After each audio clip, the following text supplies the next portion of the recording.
শোনানোর জন্য আল্লাহ তাআলা যেটা বলছেন সেটাই আমি আপনাদেরকে শোনাইতেছি। 41 নম্বর আয়াতে আল্লাহ পাক রব্বুল আলামিন বলেন, ওয়া আকামুস সালাতা ওয়া আতুজ যাকাত। এই আয়াতে আল্লাহ পাক রব্বুল আলামিন প্রথম অংশে বলছেন ঈমানদারেরা, দ্বিতীয় অংশে আল্লাহ তাআলা বললেন তোমরা সবাই ওয়া আকামুস সালাহ মানে কি আদায় করো, নামাজ আদায় করো। দ্বিতীয় নম্বরে আল্লাহ তাআলা বললেন ওয়া আতুজ যাকাত, তোমরা যাকাত প্রদান করো। এরপরে আল্লাহ তাআলা বলেন ওয়া আমারু বিল মা'রুফ ওয়া নাহাউনা আনিল মুনকার, তোমরা সৎ কাজের আদেশ প্রদান করো, অসৎ কাজ থেকে মানুষকে ফিরিয়ে রাখো। এখন আমি যে কথাটা আল্লাহ তাআলার আল কালামের আয়াতটা শোনাইলাম, যে তরজমাটা বাংলা তরজমা করলাম, এখন নামাজ পড়লেই কি একজন ঈমানদারের পাক্কা ঈমানদার হওয়া সম্ভব? যতক্ষণ পর্যন্ত যাকাত প্রদান না করবে সে কি পাক্কা ঈমানদার থাকবে না। কোরআনের বিধান একটা মানলেন আরেকটা মানলেন না, আপনি ঈমানদার হইতে পারবেন না। এখন কোন ব্যক্তি যাকাত প্রদান করলো, নামাজ প্রদান করলো, কোন ব্যক্তিকে সৎ কাজের আদেশও করলো না এবং অসৎ কাজ থেকে বাধাও দিল না, সে কি আল্লাহ তাআলার কালামের পূর্ণাঙ্গ আয়াতের উপরে আস্থার বিশ্বাস আছে? কথা বলেন, আস্থার বিশ্বাস আছে? আস্থার বিশ্বাস নাই। আল্লাহ তাআলার কোরআন এমন এক বিধান, যেই বিধানটাকে কোন ব্যক্তি যদি একটু আকার ইঙ্গিতে বাঁকা কইরাও সে মানতে চায়, অথবা তার কাছে এটা পছন্দ হয়েছে এটা মানলো, আর যেটা পছন্দ হয় নাই সেটা মানলো না, সেই ব্যক্তিটা কি ঈমানদার থাকবে না। কথা বলেন, ঈমানদার থাকবে থাকবে না। তার মানার কর্তব্য হলো আল্লাহ তাআলার কোরআনের বিধান আমার যা বলা হয়েছে তা আমার বুঝে আসুক বা না আসুক সেটা আমার মানতে হবে। অনেক বিষয় কোরআনের বিষয় যেগুলো আমার বুঝে আসবে না, এই জন্যই এতগুলো ফিতনা দুনিয়ার ভিতরে ছড়াইতেছে। অনেকগুলো বিষয় কোরআনের আপনার বুঝে আসে না, এই জন্য আপনি মানতে স্বীকার করেন না। অনেকগুলো বিষয় আপনার কি আসে না, বুঝতে পারেন না, সেজন্য আপনি মানতে পারেন না।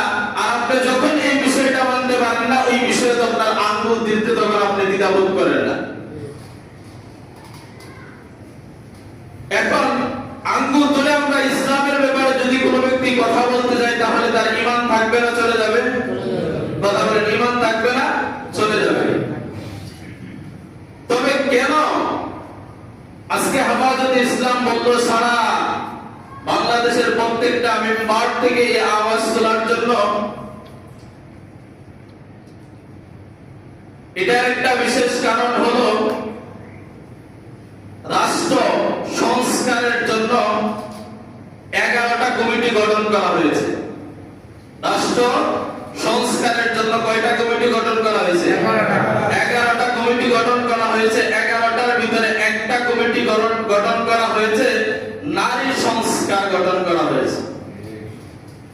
নারী সংস্কার গঠন করা হয়েছে এবং নারীরা বর্তমান যিনি প্রধান উপদেষ্টা ডক্টর মোহাম্মদ ইউনূস সাহেবের কাছে ওনারা 318 পৃষ্ঠার একটা বই ওনার কাছে জমা দিয়েছে। কত পৃষ্ঠার বললাম? 318 পৃষ্ঠার একটা বই তারা জমা দিয়েছেন। এর ভিতরে 17টা বিষয় আছে, অধ্যায় আছে, মানে সূচি আছে 17টা। আর এখানে ভিতরে ক খ গ ঘ দিয়ে এইভাবে তারা অধ্যায় তৈরি করেছে 433টা। 400 কয়টা? 433টা। এখন 433টা আমি অল্প সময় আপনাদেরকে শোনানোর মতো সময় নাই, আমি শোনাইতে পারবো না। এটা গেছে রাত্রে আমি বইটা সংগ্রহ করেছিলাম, সকালবেলা আমার কাছ থেকে একজন হুজুর শিক্ষার জন্য নিয়ে গেছে। যাই হোক, তাহলে আমি আপনাদেরকে এই বইটাও সংগ্রহ করেছিলাম, এটা দেখাইতাম আমি আপনাদেরকে।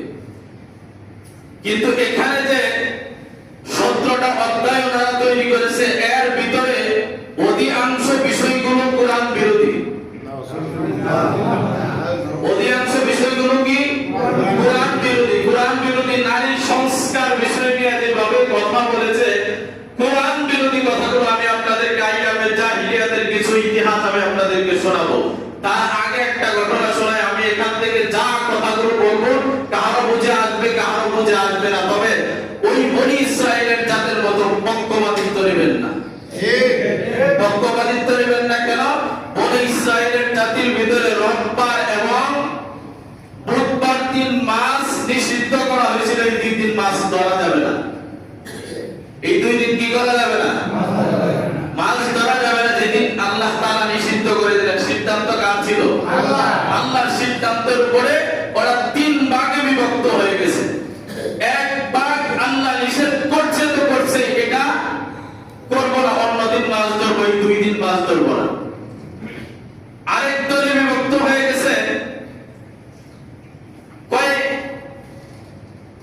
ওরা যেহেতু আল্লাহর হুকুম মানবে না, ওদেরকেও কিছু বলবো না, আর যারা ধরবে তাদেরকেও কিছু বলবো না, আমরা নিরপেক্ষ থাকবো। এখন যারা বলে হকের হক কথা বলতে পারে না, আবার মিথ্যারও আশ্রয় নিতে চায় না, এরা এক জাতের বোবা শয়তান। এরা এক জাতের কি? বোবা শয়তান। আপনার দায়িত্ব হলো আপনি হকের পক্ষে থাকবেন, না হয়তো আপনি চুপ থাকবেন। এখন আপনি চুপ থেকে এমন একটা পার্টিতে যোগদান করেন, আপনার এই সমর্থনটাই বোঝায় আপনি মিথ্যাবাদীর একটা আশ্রয় নিয়েছেন। আপনি মিথ্যাবাদীর একটা আশ্রয় নিয়েছেন, এটা আপনার মানে সমর্থনে বোঝায়।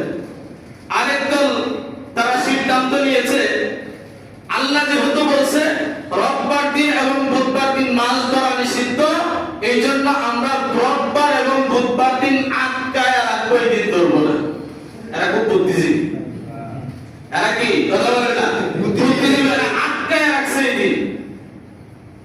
আল্লাহ তাআলার সিদ্ধান্ত এটা ছিল, যারা শনিবারে এবং সোমবারে মাছ ধরতে যাইত, এই 2 দিন, এই দিনগুলো নিষিদ্ধর বাহিরে দিনগুলোতে মানে সারা দিন জাল দিয়া 1-2 পিস মাছ পাইতো কিনা তাদের সন্দেহ, কম পাইতো আর কি।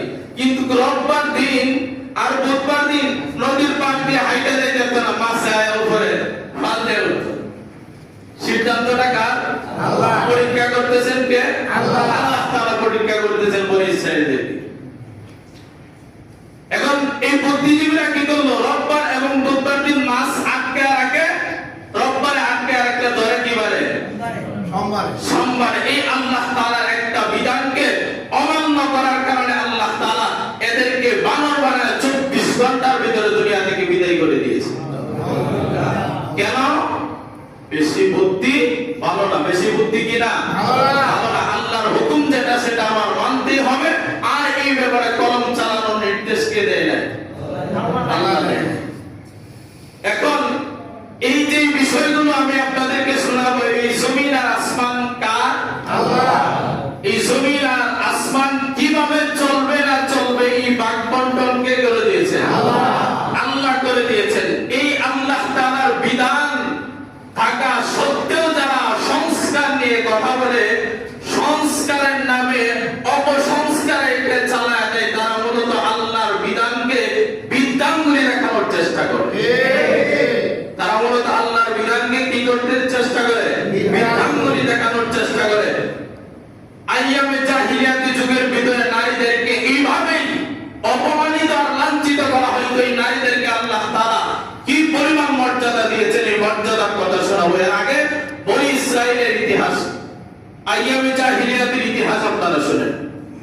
একটা নারীকে যদি তার স্বামী তালাক দিয়ে দিত, এই নারীটাকে 3 হায়াস পরিমাণ, এই 4 মাস 10 দিন যেটা সময় আছে, এই হায়াস পরিমাণ সময় সে একটা কুঁড়ে ঘরের ভিতরে থাকতো। তার সাজসজ্জা তো দূরের কথা, ভালো মানের কোনো খাবার তাকে কি দেওয়া হতো না। এবং এই যতদিন এই কুঁড়ে ঘরের ভিতরে থাকবে, এই ঘর থেকে বের হইতে পারবে না এবং গোসল করতে পারবে না, ভালো কোনো পোশাক পরিধান করতে পারবে না। এরপরে দিয়ে যেদিন এই সময় অতিবাহিত হয়ে যেত, এরপরে তার কাছে একটা কুকুর অথবা একটা বকরি অথবা একটা প্রাণী পাঠানো হইতো। প্রাণীর শরীরের সাথে ঘষা সাথে ডলাডলি করে তার শরীরকে কি করতো, পরিষ্কার করতো। আর তার শরীরটা এত পরিমাণ বিষাক্ত হইতো, এই বিষাক্তর কারণে যে প্রাণীটার দ্বারা সে পরিচ্ছন্ন হওয়ার চেষ্টা করতো, এই প্রাণীটা তখন মারা যাইত। বলেন নাউজুবিল্লাহ। এতটুকু পরিমাণ। আর সে যখন এই সময় অতিবাহিত হওয়ার পরে ঘর থেকে বের হইতো, তার হাতের ভিতরে ঘোড়ার লেদা অথবা মহিষের লেদা, না হয়তো বকরির লেদা দেওয়া হইতো, দুই হাতে ঘর থেকে ছিটাইতে ছিটাইতে বের হইতো। আর বুঝাইতো আমার ইদ্যতের সময়টা কি হয়ে গেছে, পার হয়ে গেছে। নারীদেরকে কিভাবে অসম্মানিত করা হইতো। শুধু তাই নয়, এটা যে অসম্মানিত করা হইতো, এই ব্যাপারে আল্লাহ পাক রব্বুল আলামিন কালামের একটা আয়াত আল্লাহ তাআলা জানায় দিয়েছেন যে নারীদেরকে কিভাবে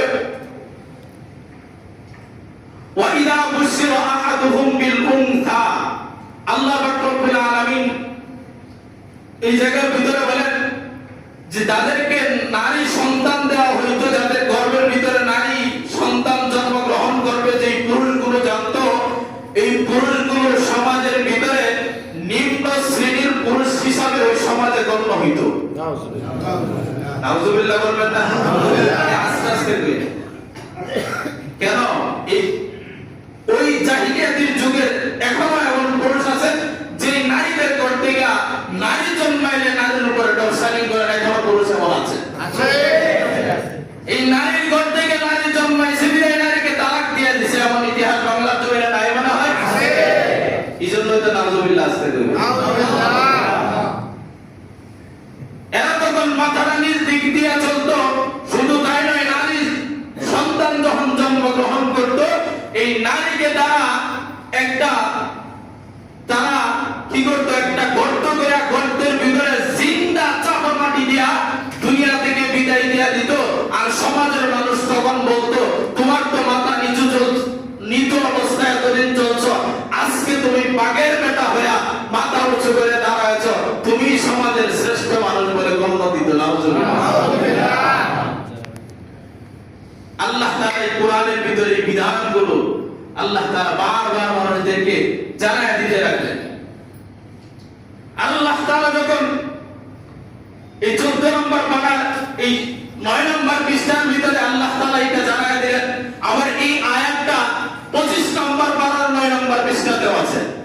এই যে আয়াতটা ওয়া ইযা বুশিরা আহাদুহুম বিল উনসা, তারা নারী জন্মাইলে তারা নিজেদেরকে খারাপ ভাবতো, তখন আল্লাহ পাক রব্বুল আলামিন মুহাম্মদুর রাসূলুল্লাহ সাল্লাল্লাহু আলাইহি ওয়াসাল্লামকে পাঠানোর করে নারীদের মর্যাদা এই পরিমাণ আল্লাহ তাআলা বাড়ায় দিয়েছেন, যেই কোন পুরুষের ঘর থেকে 3টা নারী জন্মাইলে আল্লাহ তাআলার রাসূল বলেন, কারো ঘর থেকে যদি 3টা নারী সন্তান জন্মগ্রহণ করে, রাসূল হাত তুইলা দেখায় বলেন, এই যে আমার হাতের বরাবর 2টা আঙ্গুল যেভাবে পাশাপাশি আছে, এই ব্যক্তি আর আমি মুহাম্মদুর রাসূলুল্লাহ এইভাবে পাশাপাশি জান্নাতের ভিতরে থাকব। এইভাবে পাশাপাশি থাকবো রাসূল। আল্লাহ তাআলা রাসূলের মাধ্যমে নারীদের সম্মান কমাইলেন না বাড়াইলেন? নারীদের সম্মান কমাইলেন না বাড়াইলেন? নারীদের সম্মান বাড়ায় দিলেন। আর এই নারী সম্মান বাড়ায় দেওয়ার কারণে এই নারী সম্মানটাকে মানুষ এটা সহজে বুঝতে চায় না। সহজে বুঝতে না চায় মানুষ বলে যে নারী পুরুষ সমান অধিকার। এই বক্তব্য বাংলাদেশে আছে না নাই? আছে।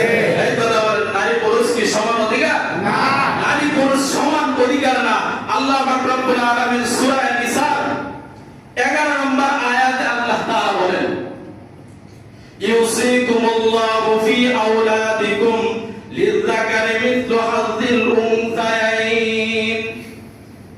এই 11 নম্বর আয়াতে আল্লাহ পাক রব্বুল আলামিন বলেন যে তোমরা যারা মনে মনে দাবি করবা যে নারী পুরুষ সমান অধিকার, এটা কোশ্চিন কালে হইতে পারবে না। নারী পুরুষ সমান অধিকার এটা কোশ্চিন কালে হইতে পারবে না। আচ্ছা ধরেন আমি আপনার কথাই নারী পুরুষ সমান অধিকার, যারা নারী সংস্কার এই যে বলা হয়েছে যে নারীদের উপরে বৈষম্য করা হয়েছে, এই তারা এই বলেই তো তারা 318 পৃষ্ঠার একটা কি বিবৃতি, এটা যাতে সংসদে আইন পাস হয়, এটা কি দিলেন? এটা বিবৃতি দিয়েছেন ডক্টর মোহাম্মদ ইউনূস সাহেবের কাছে। আর উনি ওনার ফেসবুক পেজের ভিতরে উনি এটা পোস্ট করে দেয়া বললেন যে অতি সত্বর এটা বাস্তবায়ন করা হবে। নাউজুবিল্লাহ। নারীদেরকে সমান অধিকার যারা বলেন, আচ্ছা বলেন, যদি সমান অধিকারের দাবিদার আপনি হন, তাহলে নারী এবং পুরুষের ভিতরে আমার জানা মতে, আমি একদিন এই বিষয়ে বয়ান করছিলাম, নারী এবং পুরুষের ভিতরে 25টা পার্থক্য আছে। কয়টা পার্থক্য? 25টা পার্থক্য আছে। এখন যদি আপনি কোন নারী পুরুষের মতো হবে, নারী কিসের মতো হবে? পুরুষের মতো হবে, তাহলে নারীটাই পুরুষের মতো কোশ্চিন কালেও হওয়া সম্ভব? নারী আর পুরুষের অঙ্গ প্রত্যঙ্গে ব্যবধান আছে না নাই? ব্যবধান হওয়ার পরে যে ওপেন হার্ট সার্জারির মতো যদি সার্জারি করে তারা এই অঙ্গকে পরিবর্তন করে, অঙ্গকে পরিবর্তন করার পরে দেও এই যে পুরুষটা নারী হয়েছে, সে কোনোদিন সন্তান জন্ম দিতে পারবে না? কথা বলেন, দিতে পারবে না? দিতে পারবে না। আচ্ছা, যদি সমান অধিকার এই দিকে আপনি একটু ধরেন, তাহলে যে নারীর ঘর থেকে সমান অধিকার আপনি এই আইন বাস্তবায়নের জন্য আপনারা এই যে নারী সংস্কার কথা বলছে, যে নারীটা 5 মাস দুধ খাওয়ায় বাচ্চাকে, পরের দায়িত্ব যদি পুরুষকে 5 মাসের দায়িত্ব দেওয়া হয়, পারবে না? কথা বলেন, পারবে না? পারবে না। তাহলে নারী পুরুষ সমান অধিকার কিভাবে সম্ভব? আপনি আমাকে বোঝান না। এবং আরো অনেক বিধিবিধান আছে, যে বিধিবিধান গুলাকে কি করা হইতেছে? বাস্তবায়নের জন্য হাজারো চেষ্টা করা হইতেছে। যেমন আপনার বিগত সরকারের আমলে ক্লাস 5 এবং 7 এর বইয়ের ভিতরে শরীফ থেকে শরীফার একটা গল্প শুনছিলেন কিনা? হ্যাঁ, একটা পুরুষ শরীফ থেকে চাইলেই সে তার যেটা বলা হয়, যে চাইলেই সে মনে মনে ভাবছে আমি আজকে থেকে নারী। সে মনে মনে ভাবলেই নারী হওয়া সম্ভব না। সে মনে মনে ভাবে যদি আমি আজকে থেকে পুরুষ, সম্ভব না। কথা বলেন, এই বিষয়গুলো সম্ভব না। আল্লাহর সিদ্ধান্ত আল্লাহ তাআলা দিয়েছেন। আল্লাহ তাআলার সিদ্ধান্ত আল্লাহ দিয়েছেন। সিদ্ধান্ত আল্লাহ দেওয়ার পরে যেও মানুষ এই ব্যাপারে আঙ্গুল তুলে কথা বলতে চায়, তাহলে যারা নারী পুরুষ সমান অধিকার বলে এই কথাকে চালিয়ে দিতে চায়, তারা সূরা নিসার 11 নম্বর আয়াতকে অস্বীকার করলো। নারী পুরুষ সমান অধিকার যদি আপনি এইভাবেই ধরে নেন, তাহলে নারী পুরুষ বিবাহে আবদ্ধিত হয় কি হয় না? এটা কি একজনের প্রয়োজন না দুজনের প্রয়োজন? একজনের প্রয়োজন না দুজনের প্রয়োজন? দুজনের প্রয়োজন।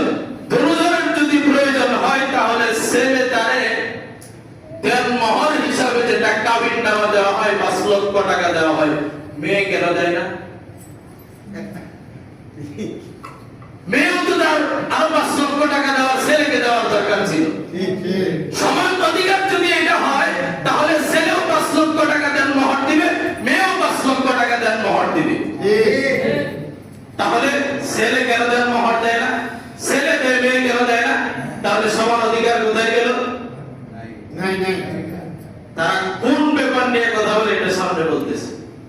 এই ব্যাপারে তারা একমত হতে পারে না। এইগুলো বুঝাইলে তারা বুঝে না। যখন সমান অধিকার বলে তারা স্লোগান তোলে, তখনই বুঝবেন যে আল্লাহ তাআলার কালামের সূরা নিসা 11 নম্বর আয়াতকে তারা অস্বীকার করল। আর যারা আল্লাহর কালামের একটা আয়াতের একটা শব্দকে অস্বীকার করবে, এই বেচারা মুসলমান আর কোশ্চিন কালেও থাকতে পারবে না। এই বেচারা কোশ্চিন কালে আর মুসলমান থাকবে? মুসলমান থাকবে না। ইহুদি নাসারাদের মতো ওদের মৃত্যু হবে, এদের মৃত্যু এমন হবে। আশরাফ আলী থানভী রাহমাতুল্লাহ এই কথাগুলো বলার পরে দেয়া বুদ্ধিজীবী যারা আছেন তাদের মাথায় অন্যরকম বাড়ি খাইব, এই এমন একজন বুদ্ধিজীবীর মতো। আশরাফ আলী থানভী রাহমাতুল্লাহ একদিন বয়ান করতেছেন, উস্তাদ জি বয়ান করার পরে বলতেছেন যে শোনো, যাদের ঘরের ভিতরে কোনো প্রাণীর ছবি থাকবে, এই প্রাণীওয়ালা ছবি যার ঘরের ভিতরে থাকবে, এই ঘরের ভিতরে আল্লাহর রহমত কি করবে না? থাকবে না। তখন এই বেচারা আশরাফ আলী থানভী রাহমাতুল্লাহ প্রশ্ন করতেছেন, যে উস্তাদজি আমার ঘরের ভিতরে যদি ফেরেশতা না ঢোকে তাহলে আমার ঘরের ভিতরে চতুর্দিকে পানির ছবি লাগাই দেন, তার মানে আজরাইল আর আইতে পারবো না, তাহলে আমার মৃত্যু হবে না। আপনি তো বলছেন বয়ানের ভিতরে ফেরেশতা ঢুকবে না, আপনার বয়ানের পরিপ্রেক্ষিতে আমি কি বললাম, প্রশ্ন করলাম। তো উস্তাদজি ওনাকে ডাক দিয়ে বলেন যে কথা সেটা হলো আল্লাহর রহমতের ফেরেশতা ঢোকে না, তবে বদ ফেরেশতা যাদেরকে বদ আমলের জন্য আল্লাহ নিয়োজিত করেছেন তারা তখন ঢোকে। কেমন? যদি প্রাণীর ছবি ঘরের ভিতরে থাকলে তার মৃত্যুটা বদ ফেরেশতার দ্বারা হয়, যেমন বদ ফেরেশতাদেরকে আল্লাহ তাআলা নিয়োজিত করেছেন কুকুরের জান কবজ করার জন্য। কার জান কবজ করার জন্য? কুকুরের জান কবজ করার জন্য আল্লাহ বদ ফেরেশতাকে নিয়োজিত করেছেন।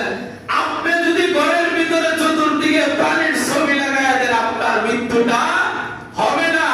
আপনি এটা ভাইবে যদি আপনার এই ঘরের ছবি লাগায় দেন, এটা মনে রাখবেন আপনার ঘরের ভিতরে কুকুরকে যে ফেরেশতা জান কবজ করছে, আপনার জানটা ওই ফেরেশতাই কবজ করবে না।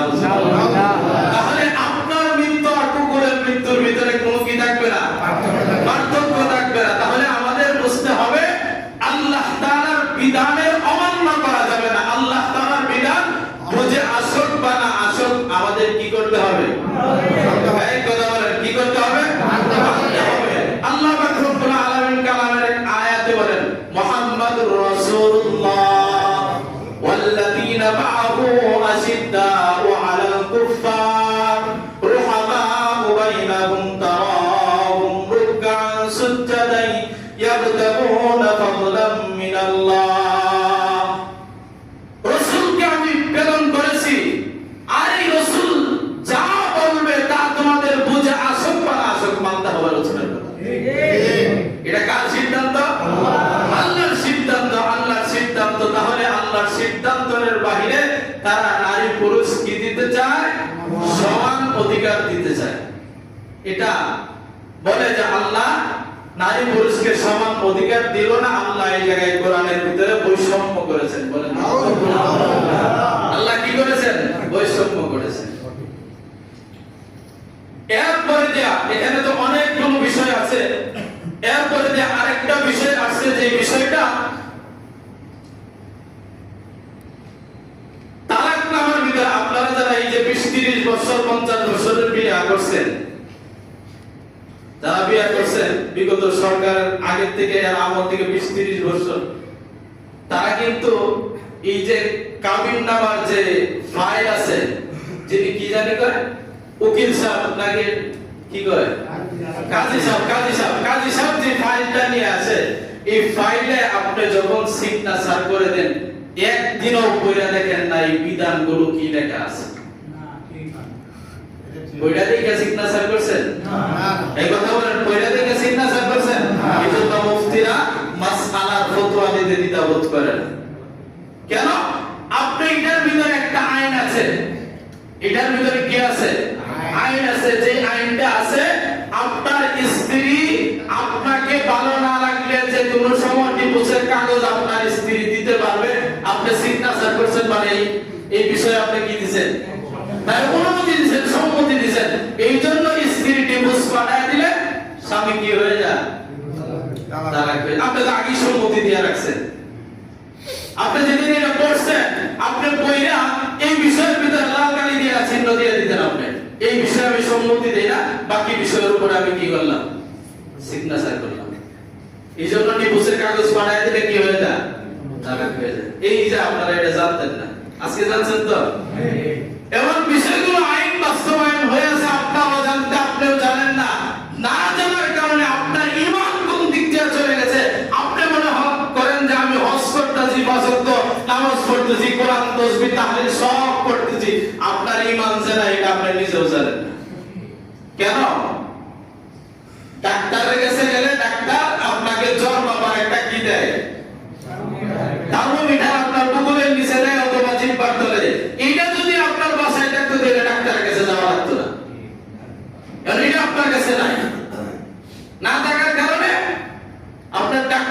আপনারা বলে যে কথার কথা 102 ডিগ্রি জ্বর আছে, অন ডাক্তার যেটা বলবে আপনার এটা মানতে হবে।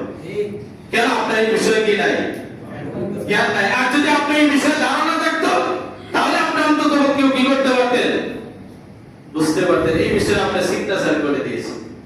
এমন বিধানগুলো আর অনেকগুলো বিধান তাই আমি আপনাদেরকে শোনাই দিয়েছি। এর ভিতরে বলা হচ্ছে যে আল্লাহ তাআলা কোরআনের আরেক জায়গায় বৈষম্য করেছেন। কোন জায়গায়?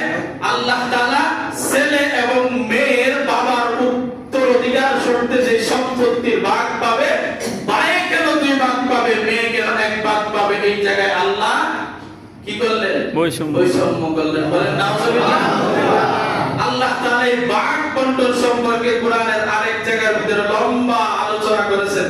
সেটা সূরা নিসার 11 নম্বর আয়াতের শেষ থেকে এটা ভাগ বন্টনের কথা আছে।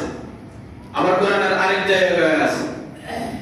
এখন ছেলে 2 ভাগ পাবে, কথার কথা বাবা 3 লক্ষ টাকা রাইখা মারা গেছে, তাহলে মেয়ে কত ভাগ পাবে? 1 লক্ষ টাকা। ছেলে কয় লক্ষ টাকা পাবে? 2 লক্ষ টাকা পাবে। এখন 2 লক্ষ টাকা পাওয়ার পরে দেয়া ছেলে কেন 2 লক্ষ টাকা পাবে, মেয়ে কেন 1 লক্ষ টাকা পাবে? এটা আল্লাহ এই জায়গায় কি করছেন? বৈষম্য করেছেন। বলেন নাউজুবিল্লাহ। এই ব্যাপারে নারী আর এই যে ছেলে উত্তরাধিকার সূত্রে তারা সমান ভাগ পাইতে হবে, এটা তাদের কমিশনের ভিতরে একটা দাবি।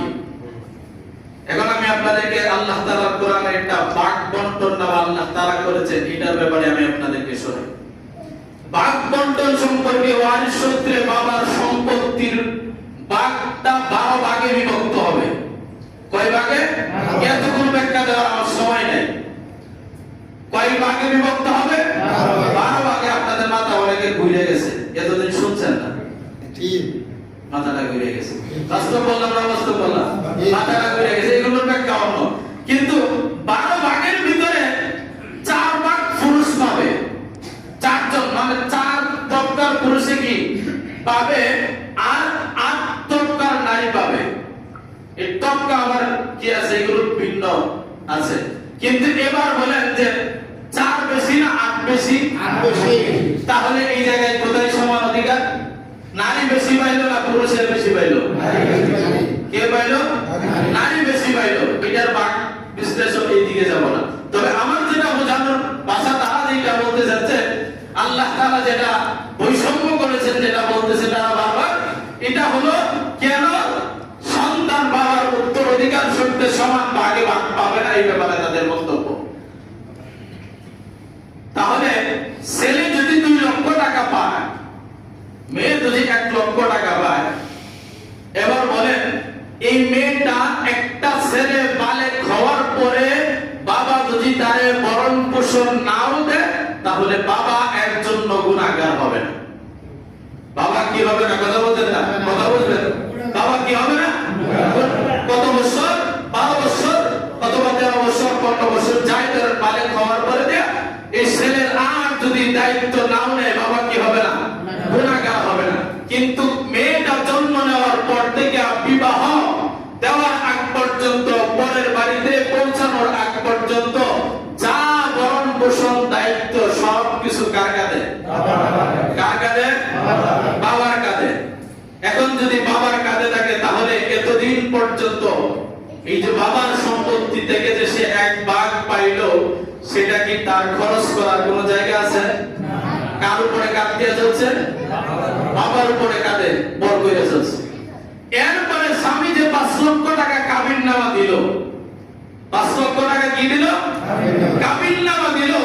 এখন এই কাবিননামা দেওয়ার পরে এখন বাবার বাড়ি থেকে যদি 1 লক্ষ টাকা পায় থাকে, স্বামীর কাছ থেকে পাইছে কয় লক্ষ টাকা? 5 লক্ষ টাকা। এই 5 লক্ষ টাকা বিবাহের পর থেকে মৃত্যুর আগ পর্যন্ত এই ভরণ পোষণের দায়িত্ব কার? স্বামীর। তার খরচ করার কোনো জায়গা আছে? আপনি আমাকে বোঝান, খরচ করার ইসলাম যেটা বোঝাইছে এই জায়গায় খরচ করার জায়গা আছে? বাবা যদি মারা যায়, তার ভরণ পোষণের দায়িত্ব কার? বড় ভাই। কার? বড় ভাই।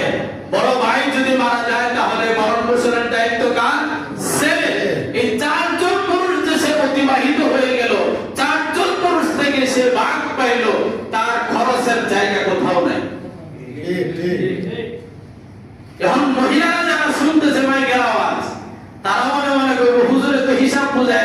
কাকয় আমার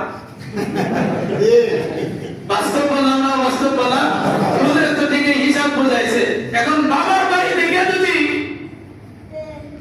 বাবা ভাইয়ের বন্টন দেখে ভাই যদি বোনের সাথে গাদ্দারি করে হিসাব দিবে কার কাছে? আল্লাহর কাছে। কিন্তু স্বামীর কাছ থেকে যে মহারণা আপনি পাবেন, ইসলাম বলেন যে তোমার যতটুকু সামর্থ্য আছে আপনার ছেলেকে আপনি 10 লক্ষ টাকা কাবিন দিয়ে দেন, আপনি বিবাহ দিয়ে দেন।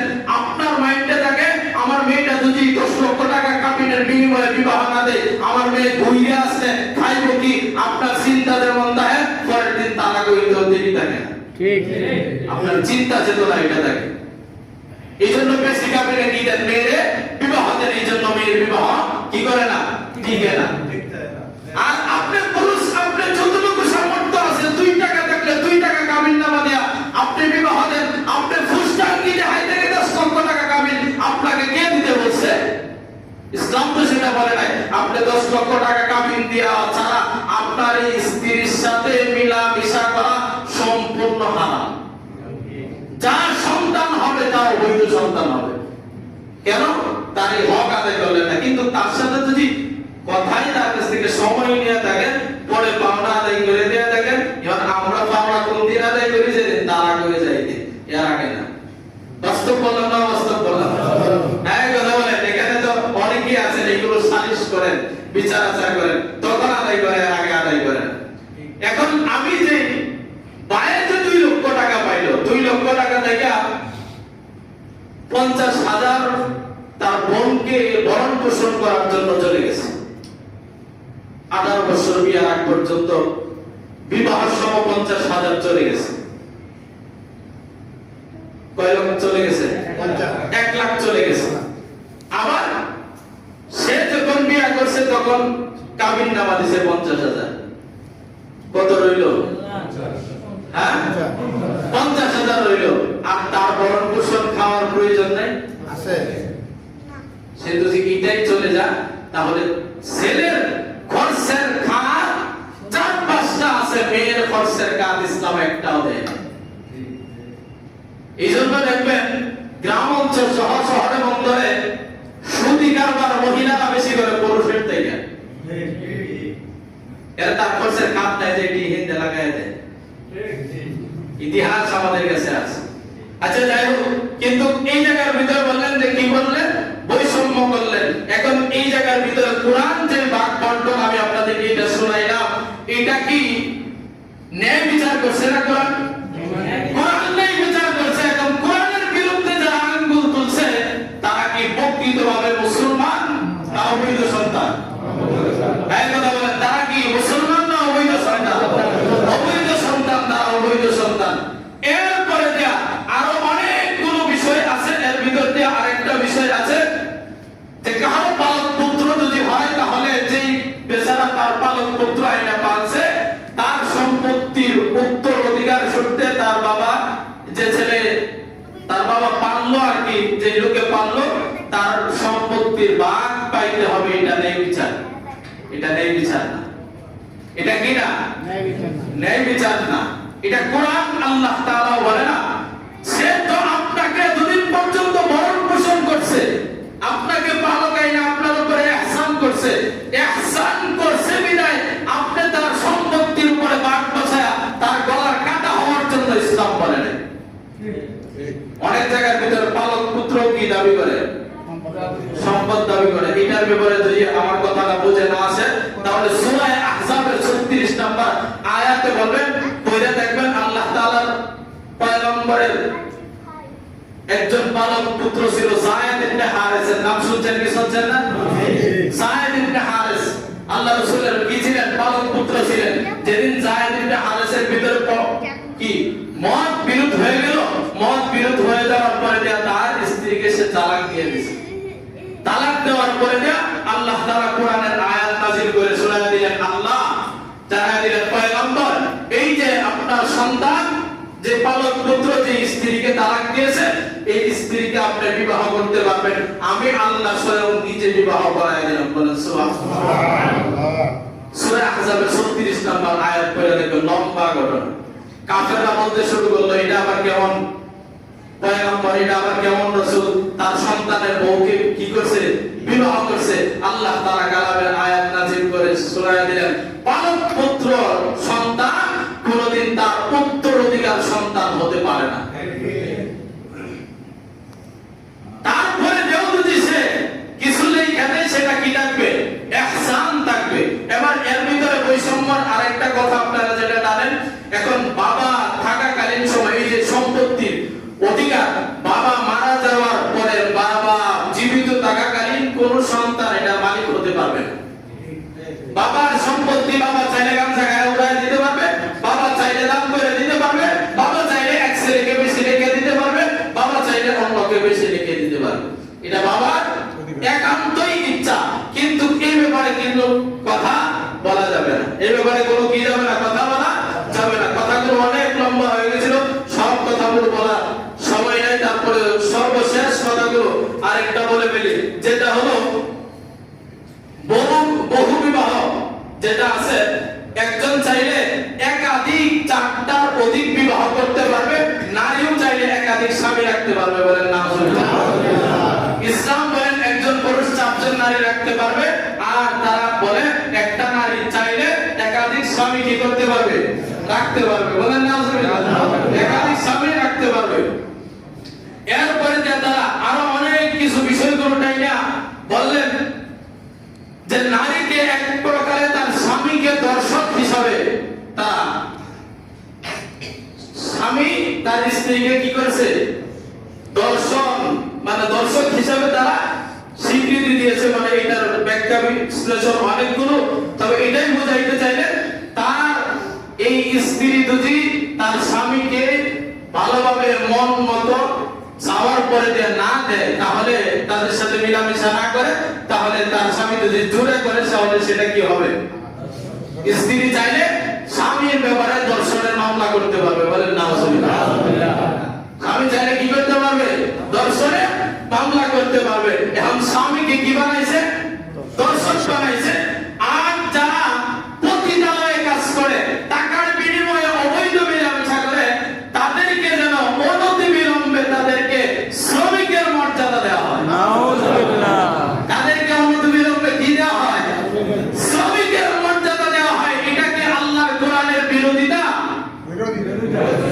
হ্যাঁ সরাসরি আল্লাহর কোরআনের বিরোধিতা করা হয়েছে শ্রমিকের যদি মর্যাদা দেওয়া হয় তাহলে চোরাই বলবে আমি চুরি করি আমি ডাকাতি করি আমি চিন্তাই করি আমারও মর্যাদা দেওয়া হোক তাহলে একজন স্বামীকে দর্শক বানানো হয় আর অবৈধতার সাথে মিলামিশা করা হয় তাকে যদি শ্রমিকের মর্যাদা দেওয়া হয় যেমন শাহবাগের ভিতরে এইটা শাহবাগের ভিতরে তারা চেতনা ছিল মুক্তিযুদ্ধের চেতনা নিয়ে একটা নারীকে 100 পুরুষ মহিলা দর্শন করেছে 2013 সালের ইতিহাস আপনারা জানেন না হেফাজতে ইসলাম সরকারকে কোনোদিন নামানোর জন্য সরকারকে কোনোদিন রাখার জন্য তারা আবেদন করে নাই 13 দফা দাবি নিয়ে তারা এই শাপলা চত্বরে আসার কারণে তাদেরকে 2,500 লক্ষ বুলেট তাদের বুকের ভিতরে চালা হয়েছে এখন সরকারে এখন এই দৃষ্টিগুলো ফাঁস হইতেছে 2.5 লক্ষ বুলেট তাদের উপরে নিরহ এই মানুষদের উপরে চালানো হয়েছিল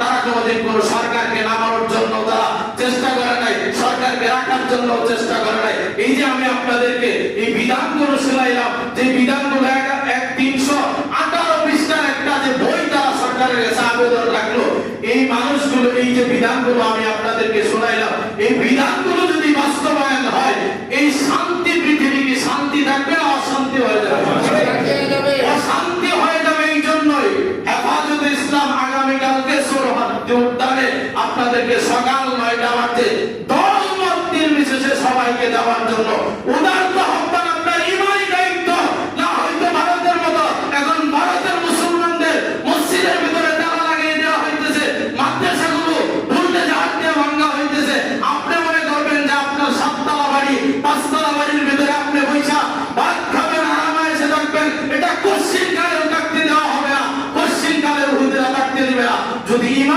ইমানি চেতনা নিয়ে আপনাদেরকে বললে আপনারা হেফাজতে ইসলামের বিরুদ্ধে কথা বলেন ওনারা কোনোদিন ওনাদের নিজের স্বার্থের জন্য আসে না ওনারা ইসলামের উপরে যখন আঘাত আছে কোরআনের উপরে যখন আঘাত আছে রাসূলের হাদিসের উপরে যখন আঘাত আছে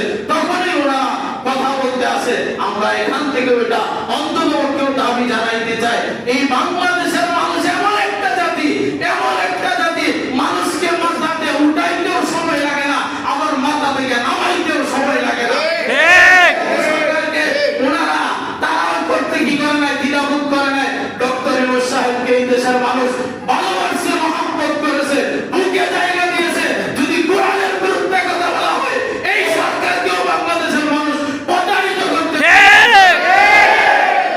দাবি তুলতে চায়। অন্ততপক্ষে কোরআনের বিরুদ্ধে কেউ আগুন তুললে, আঙ্গুল তুলে, সেও যদি আমার বাবা হয়, তার কল্লা ফেলাইতে আমরা কিঞ্চিত করে